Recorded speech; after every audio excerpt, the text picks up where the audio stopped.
It's a tradition that comes from our Swedish covenant heritage.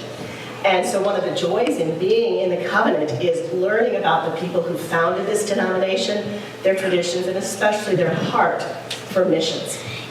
And this tradition is about a young girl who gave up all that she had to follow Jesus and his command to serve those in need. It's also a story of outreach to those who need to hear the message that Jesus, light of the world, is our Savior. So the geography on this goes from Italy to Sweden to here.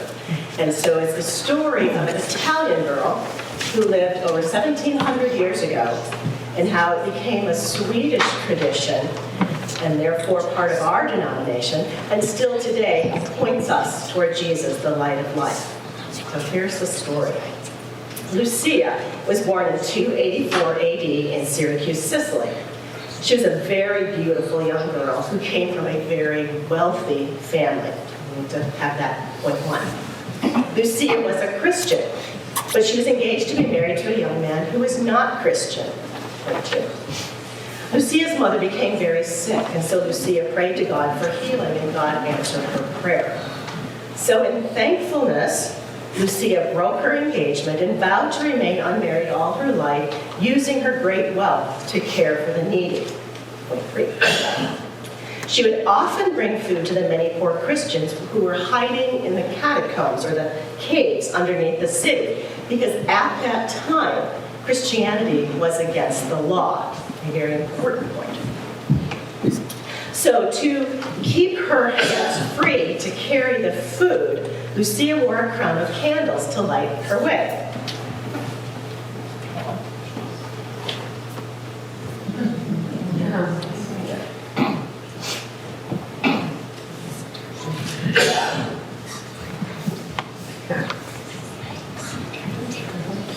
Just to give you a preview. Unfortunately, we're going to, well, I'm going to leave her like this because, unfortunately, Lucia's ex-fiancé turned her into the Roman police for being a Christian. And she suffered death. She was burned at the stake. And so it's reported that the flame gave off a great light with Lucia praising God and singing the whole time. So she died on December 13th, AD 303. And so Lucia became Saint Lucia.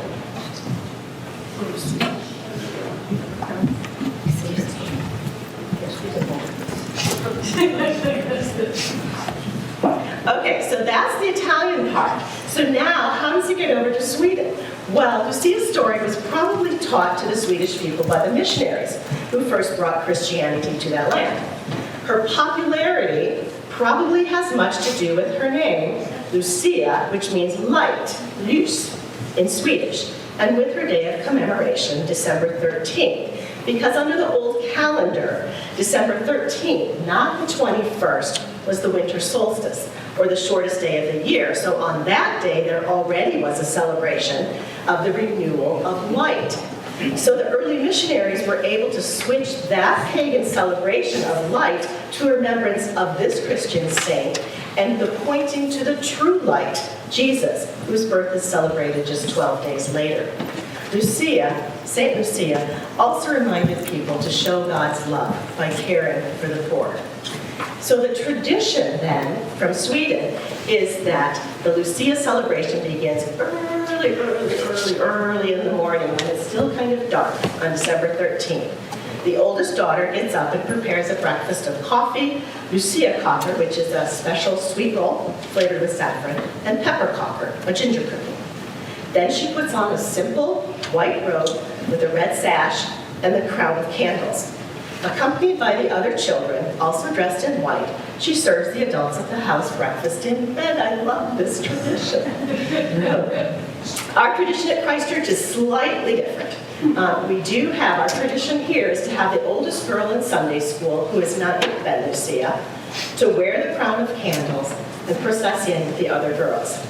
We have had this processional tradition for many, many years, and our Lucias have gotten younger, but they've grown and changed. And so our Lucias over the year have included Michelle and Casey Walter, Meredith and Allison Day, Lindsay Boucher, Jenny, Emmy, and Sherry Keenan, Carla Stockmeyer, Hannah Peterson, Kendra Pearson, Jessica and Jenny Wood, Lacey Borders, Jenny Barney, Elizabeth Merrill, Megan Bongerman, Christiana Morse, Olivia Evangeline Mann, Emma Brown, Ellie Harrell, and Sheila Perico. Today we are delighted to have the oldest daughter of one of our new families, Monia, be our Lucia. So a few practical instructions as they get ready. After the girls have processed in and lined up across the front of the sanctuary,